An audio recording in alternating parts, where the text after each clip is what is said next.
జగన్ అక్రమాస్తుల కేసుల విచారణను వేగవంతం చేయాలన్న పిల్పై తెలంగాణ హైకోర్టు విచారణ చేపట్టింది. జగన్ కేసులపై త్వరితగతిన విచారణ జరపాలని హరిరామ్ జోగయ్య పిలువేశారు. ఇప్పటికే జగన్తో పాటు సిబిఐకి తెలంగాణ హైకోర్టు నోటీసులు జారీ చేసింది. ప్రజాప్రతినిధుల కేసులను త్వరితగతిన జరపాలని సుప్రీంకోర్టు ఆదేశాలున్నాయని పిటిషనర్ తెలిపారు. అనంతరం పిటిషన్లపై విచారణను సెప్టెంబర్ 17కు వాయిదా వేసింది తెలంగాణ హైకోర్టు.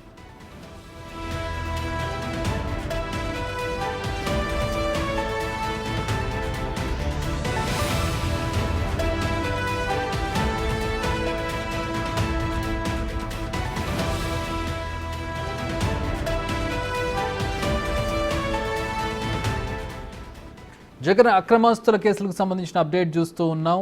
ఈ కేసుకు సంబంధించి త్వరితగతిన విచారణ చేపట్టాలని చెప్పి హరిరామ్ జోగయ్య పిల్లేశారు. దానికి సంబంధించిన విచారణ ఈరోజు జరిగింది హైకోర్టులో. దీనికి సంబంధించి మరిన్ని వివరాలు మా ప్రతినిధి రాణా అందించడానికి జాయిన్ అవుతూ ఉన్నారు. రాణా, ఇవాళ విచారణలో కీలకమైనటువంటి అంశాలేంటి?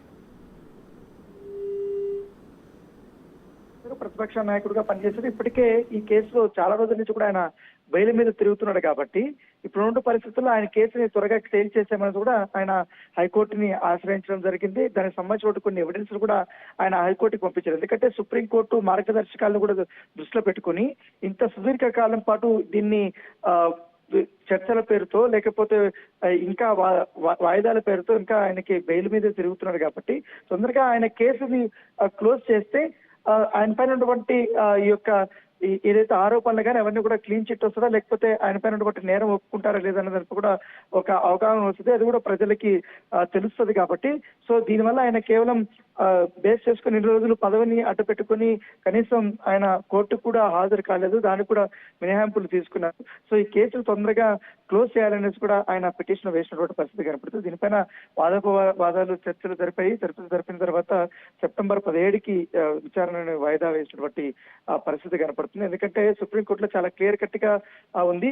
ప్రజాప్రతినిధులకు సంబంధించిన విషయంలో ఆ కేసులు చాలా తొందరగా విచారణ చేసి వాటికి తీర్పు ఇవ్వాలనేది కూడా ఉంది కాబట్టి అంశాన్నే ఇవాళ హైకోర్టులో ఆయనకు సంబంధించిన లాయర్ కూడా చెప్పడం జరిగింది. దీన్ని దృష్టిలో పెట్టుకొని 17వ తారీఖు వాయిదా ఇచ్చింది కాబట్టి ఆ రోజు మరికొన్ని సంబంధించిన అంశాలపైన కూడా వాదనలు అయితే జరగబోతున్నాయి. వాదనలు వచ్చిన తర్వాత దీనిపైన తీర్పు వచ్చే అవకాశాలు కనబడుతున్నాయి.